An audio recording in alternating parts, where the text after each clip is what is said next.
আজ আমি বানিয়ে দেখাবো পনির ভুর্জি।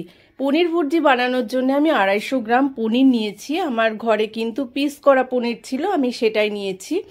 এবার এই পনির ভুর্জি কিন্তু পনিরের যত রেসিপি আছে তার মধ্যে কিন্তু ভীষণই ভালো খেতে। এবার একটা কড়াতে আমি খানিকটা তেল নিলাম, খুব বেশি তেল লাগে না।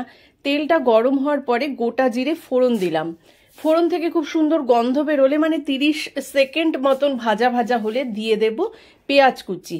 পেঁয়াজ কুচি দিয়েও কিন্তু খুব ভালোভাবে ভাজতে হবে, তবে লাল করে ভাজার কোনো প্রয়োজন নেই, মোটামুটি নরম করে ভাজলেই হবে। এবার ভাজা পেঁয়াজের মধ্যে দিয়ে দেব কাঁচা আর পাকা লঙ্কা কুচি। আমি কিন্তু এখানে সব মশলাগুলোই আমি মশলা বা সবজি সব কুচানো ব্যবহার করছি।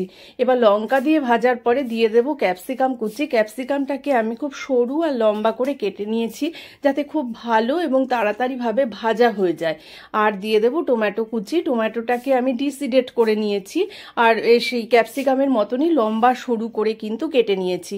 এবার সবগুলো সবজি দিয়ে খুব ভালোভাবে ভাজা হয়ে যাওয়ার পরে দিয়ে দেব একটু নুন আর হলুদ দিয়েও কিন্তু সুন্দর করে ভেজে নিতে হবে। ভাজাটা কিন্তু লাল করে ভাজার দরকার নেই, মোটামুটি নরম করে ভাজতে হবে। এবার দিয়ে দেব 1 টেবিল চামচ আদা আর রসুন থেতো করা। এক্ষেত্রে কিন্তু তোমরা আদা রসুন বাটাও ইউজ করতে পারো। তারপরে দিয়ে দেব 1 চামচ মতন, মানে টিস্পুন মতন জিরের গুঁড়ো। সব কিছু দিয়ে খুব ভালোভাবে কষিয়ে নিলাম। এবার তোমাদের ঘরে যদি এমনি পনির থাকে তাহলে তোমরা গ্রেট করে নিতে পারো, কিন্তু আমার ঘরে যেহেতু পিস করা পনির ছিল, গ্রেট করা সম্ভব নয়, তাই আমি ম্যাশ করে নিলাম পনিরগুলোকে।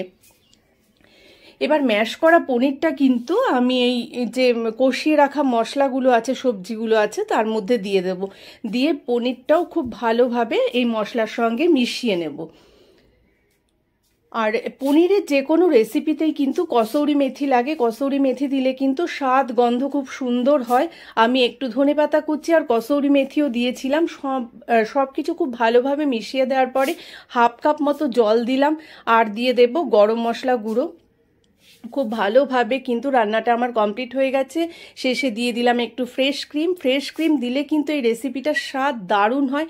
আর দিয়ে দেবো একটু চিনি না দিলে সব রান্নায় কিন্তু স্বাদটা ঠিকঠাক আসে না। তো হয়ে গেল আমার পনির ভুর্জি। এটা কিন্তু রুটি, লুচি, পরোটার সঙ্গে দুর্দান্ত লাগে। তো কেমন লাগলো জানাতে ভুলো না।